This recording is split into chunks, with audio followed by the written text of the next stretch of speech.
Okay, so just set it there for now, and I'll get it in just a second. Okay. Okay. So I'm going to give you the bare minimum what you need to know. All right.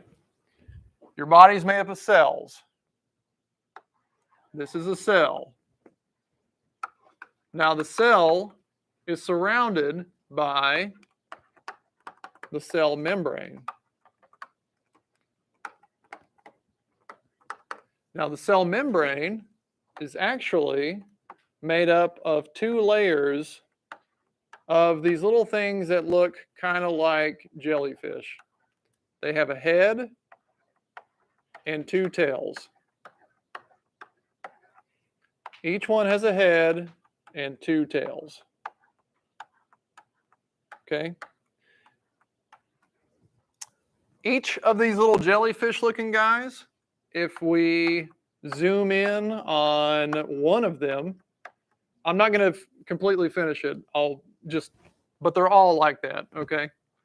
Each one of these little jellyfish guys, if you zoom in, like I said, has a head and it has two tails.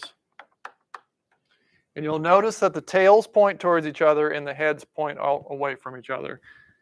First of all, each one of these little jellyfish guys is called a phospholipid. Remember that lipids are one of the 4 biomolecules that all living things are made up of? It's also called fats, right? So your cell membranes are basically made up of fatty molecules called phospholipids. And there's a whole bunch of them, and there's 2 layers of them. That's why this 2-layer thing is actually called, it's what we call the lipid bilayer. So your cell membrane is made up of 2 layers of these lipids stacked tail to tail that go all the way around the cell. Each individual little jellyfish guy is called a phospholipid. Does this make sense so far? All right. And each phospholipid has a head and 2 tails. All right. What does the word bi mean? How many wheels does a bicycle have? 2. Bi means 2, right? So this is 2 layers of lipids. That's what your cell membrane is. Okay. Now, each phospholipid, the head, loves water. Okay, so the head loves water, and the tails hate water. So you have water inside the cell. You have water inside the cell, and you have water outside the cell. So the heads that love water point to the water that's outside the cell and the water that's inside the cell. And the tails that hate water point in toward each other away from the water that's on both sides. Does this make sense? Okay, so that's why it's shaped this way. That's why the tails point toward each other and the heads point out away from each other toward the water. Okay. So stuff needs to get into the cell and stuff needs to get out of the cell. That's why built into the cell, there's actually these transport proteins. Okay, I'm going to erase this. So built into the cell are these things called transport proteins, which are like tunnels. They're just tunnels that go through the cell membrane from one side to the other. Okay. This is one of the ways that things get into and out of the cell, is through these tunnels. And again, they are called transport proteins.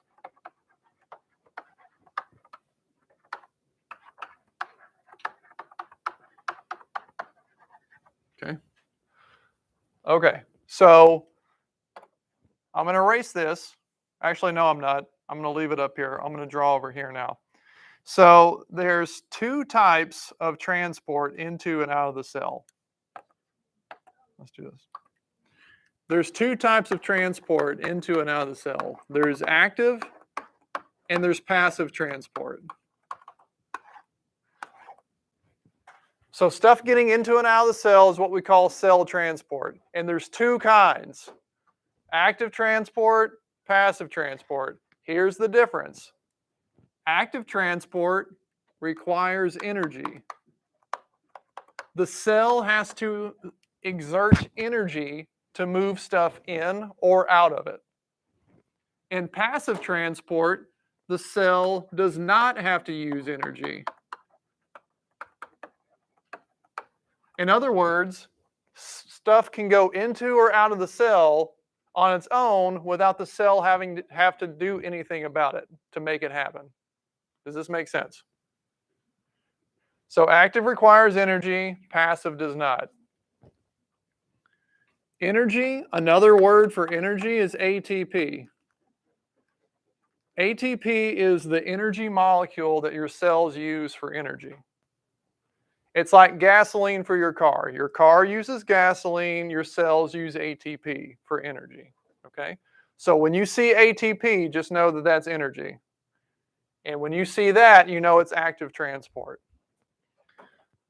So what makes a cell have to use energy versus not using energy? Well, we're going to talk about that in a second, but first let me tell you the types of active transport. So there's different kinds of active transport. There's what's called endocytosis, exocytosis,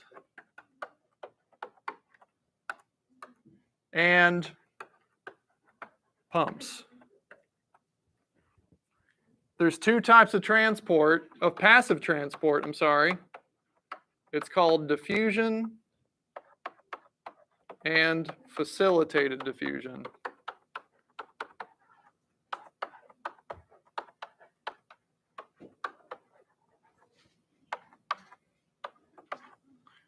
This is 1, 2, 3. Okay, so real quick, stuff has to get into and out of the cell. The way it does that is through the cell membrane that goes around the cell.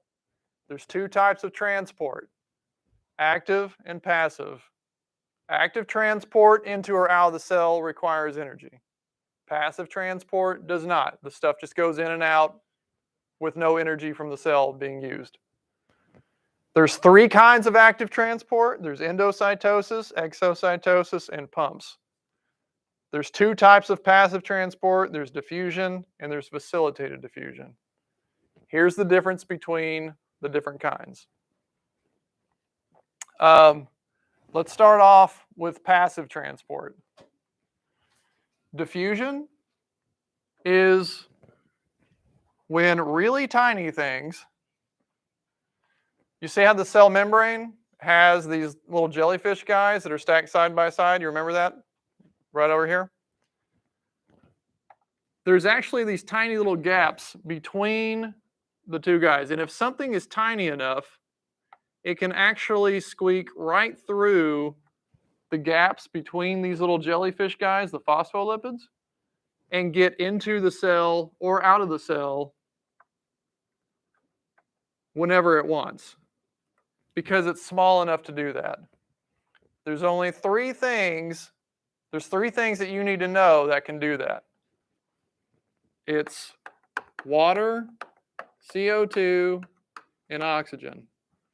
Those three things are tiny enough to go in and out of the cell whenever they want. The cell doesn't have to use energy. That's called diffusion. Facilitated diffusion is where you're too big to go through this guy to just squeak right through the membrane. So, because you're too big and you can't fit through the membrane, you have to go in through a doorway, this tunnel, which is called a transport protein. Okay, so diffusion, regular diffusion is through the membrane, is diffusion through the membrane.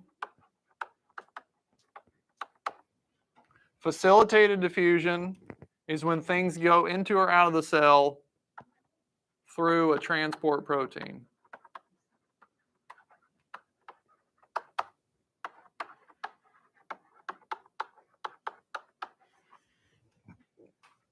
Okay. Now, active transport, there's three kinds of those. This is where the cell uses energy to make stuff go into the cell or out of the cell. The three kinds of active transport are endo and exocytosis, and then pumps. Let me tell you the difference between these three.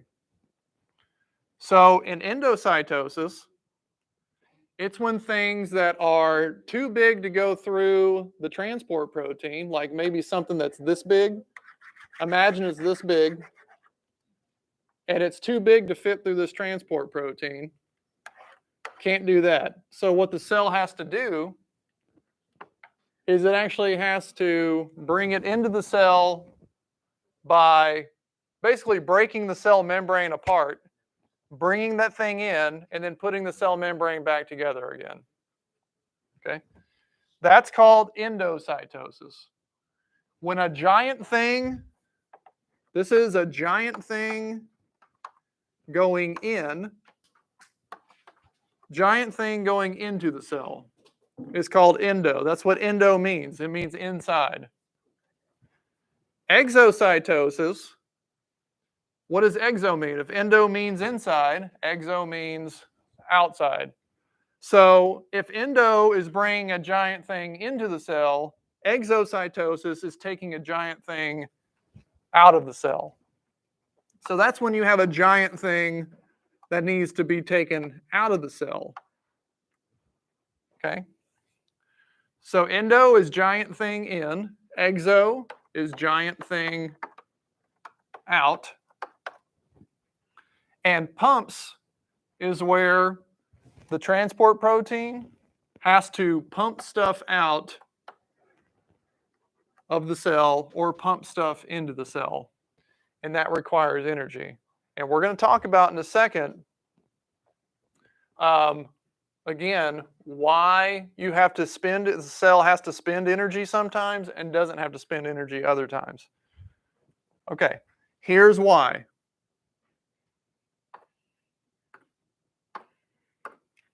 Here's why.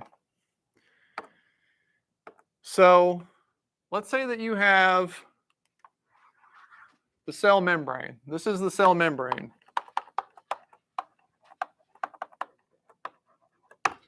That's it right there. Cell membrane. Now, let's say that we have a whole lot of stuff outside the cell.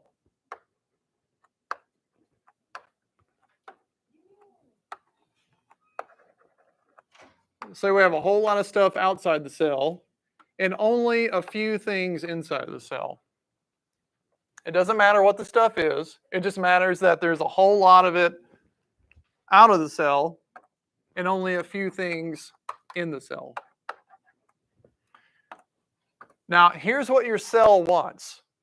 Your cell naturally wants the same amount of stuff on both sides of the membrane.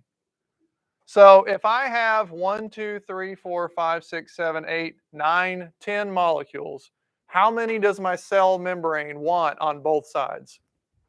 It wants the same amount. I have 10. How many need to be on both sides? I need to have 5, right? If I've got 10 molecules, my cell wants to have 5 out and 5 in so that it's balanced. Okay? So what we have now is we have a high concentration of stuff outside the cell, and we have a low concentration of stuff inside the cell. This creates what we call a concentration gradient. A concentration gradient. The concentration gradient is like the current of a river. When you get into a river, you feel the stream or the current against you, right? And it's going in a direction. Where does water flow? Does it flow from a high point to a low point or a low point to a high point? It flows from high to low, right? So same thing with molecules. They flow from where there's a high concentration to wherever there's a low concentration. So this arrow is like the flow of the river in the direction from where there's a lot of stuff to where there's less stuff, so that they can become balanced. So how many molecules need to go from outside to inside? Well, there's 8 out and 2 in for a total of 10. We need to have 5 on both sides. So I need to bring 3 more in, right? So let's bring these 3 in. And now I've got 5 molecules inside, and I've got 5 molecules outside. 1, 2, 3, 4, 5. 1, 2, 3, 4, 5. Now we have what's called homeostasis.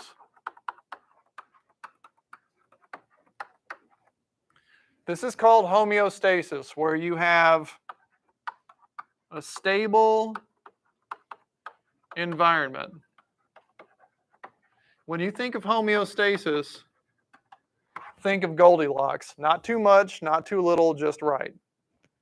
If you're in homeostasis, you don't have too much inside or too much outside. You have just the right amount inside and outside. It's the same amount. It's balanced. Does that make sense? Okay. So if we want to move things from high to low, if going back to the river, if you jump in a river and you do nothing, what direction do you float in? If you just lay down and you float, what direction do you go in? You go in the same direction as the river, right? You don't have to put out any energy to go in the same direction as the river. But if I want to go against the current of the river, I have to put out energy, right? So when molecules are going from high to low concentration, no energy is required from the cell. All you have to do is just ride the current or the concentration gradient, and it will carry you in. But if you want to go against that current or against the concentration gradient, then you have to put out energy, and that's the difference between active and passive transport. So again,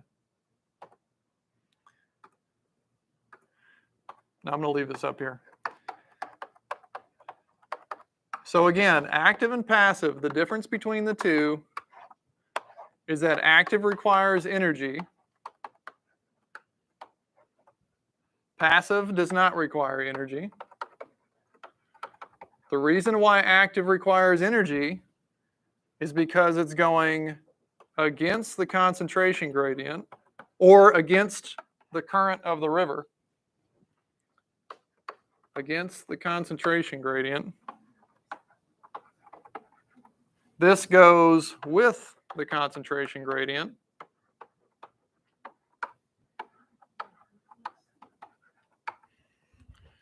Which is against the concentration gradient is low to high. If you want to go low to high, you have to put out, that's against the concentration gradient, which requires energy. Or if you want to go high to low, that's going with the concentration gradient. That does not require energy. That's passive transport. Okay?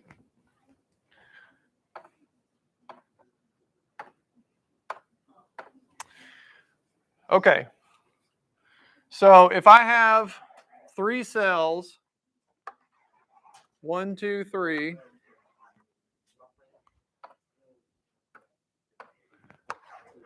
and I put 3 cells in 3 different cups, and each cup has water in it. So I now have 3 cells and 3 cups with water.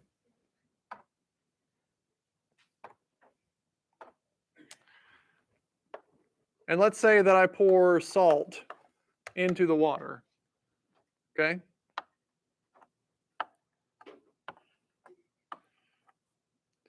Now let's say that your cells have a little bit of salt, but there's a lot more salt outside of the cell. So where is the water going to, so there's water in the cell and there's water outside the cell. I've got water outside the cell and I've got water inside the cell. Now water goes where the stuff is. So what's the stuff? The salt. Why does water go to where the stuff is? Because water wants to have balance on both sides, right? It wants to have the same concentration of stuff of water inside the cell as outside the cell. So water wants to go to where the stuff is because it wants to water it down because it wants it to be like water. Water is very selfish. It wants everything to be like water, like it is. So water is going to go to where the stuff is to water it down. So if there's more stuff outside the cell, then we have a low concentration of water outside the cell, and we have a high concentration of water inside the cell. There's more of the water in the cell is water than the water outside the cell. The water outside the cell is more salt and less water. The water inside the cell is more water and less salt. So there's a higher concentration of water in the cell and a lower concentration of water outside the cell. So in this case, water would go from, stuff always goes high to low, remember? So water will go from high to low. And if you take water out of a water balloon, does it get bigger or does it shrink? It shrinks, right? So what's going to happen to this cell if I pour a lot of salt into the water? The cell is going to shrink because water is going to leave the cell to go from high concentration of water to low concentration of water outside the cell. So that cell is going to shrink. It's going to shrivel up and look like this. Okay? All right, now let's say the opposite over here. Let's say that of the water, there's water inside the cell, but I have a lot of salt inside the cell, and I only have a little bit of salt outside the cell. Of the water inside the cell, less of the water in the cell is actually water. It's actually more salt than water, right? So most of the water in the cell, there's less of that water is actually water. It's actually more salt. The water that's outside the cell is more water than salt. So there's actually a high concentration of water outside the cell and a low concentration of water inside the cell. So water, well, I'll leave this color. Water is going to go from, does it go high to low or low to high? It goes high to low, right? So where is water going to go? Is it going to go into the cell or out of the cell? It's going to go from high to low, from out to in. And what happens when you put more water into a cell? The cell is going to get bigger, okay? This is what we call hypotonic. When you think hypo, think hippo. And hippos are fat. So in a hypotonic solution, this is a hypotonic solution of water. And hypo, it means hippo, and hippos are fat. So in a hypotonic solution, the cell gets fatter. It gets bigger because water is going in. This over here is called a hypertonic solution. Hypertonic. The way you remember that is in a hypertonic solution of water. Hyper means you run around a lot, right? If you're hyper, you run around a lot. And if you run around a lot, you lose weight and you get smaller, right? You lose weight and you get smaller. So in a hypertonic solution, Do the cells get bigger or smaller? Hyper, they run around, they get smaller, right? In a hypotonic solution, hypo means hippo, the cells get big like a hippo, they get fatter, okay? But when you have the same amount of salt inside the cell and the same amount of salt outside the cell, the water that's inside the cell is the same amount of water as the water outside the cell. So it's same. So therefore, there's not a high concentration or a low concentration. There's the same. There's an even concentration and an even concentration.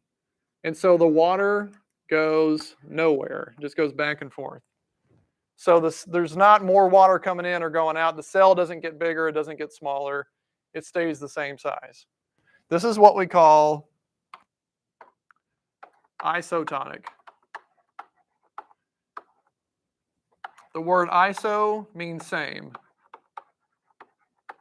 The cell stays the same size because there's the same concentration of water in the cell as outside the cell, meaning that the same amount, that this water is the same amount of water as the water that's outside the cell. Okay, because if I have water in a cup full of salt, and then I have just plain water in a cup by itself, well, the water in this cup is more water than the water in this cup. Because the water in this cup is more salt and less water. The water in this one is more water and less salt. So I have a higher concentration of water, a lower concentration of water. So more of this water is water and less of this water is water. Does that make sense? Okay. And that is the very quick version of all this. And I'm going to stop there.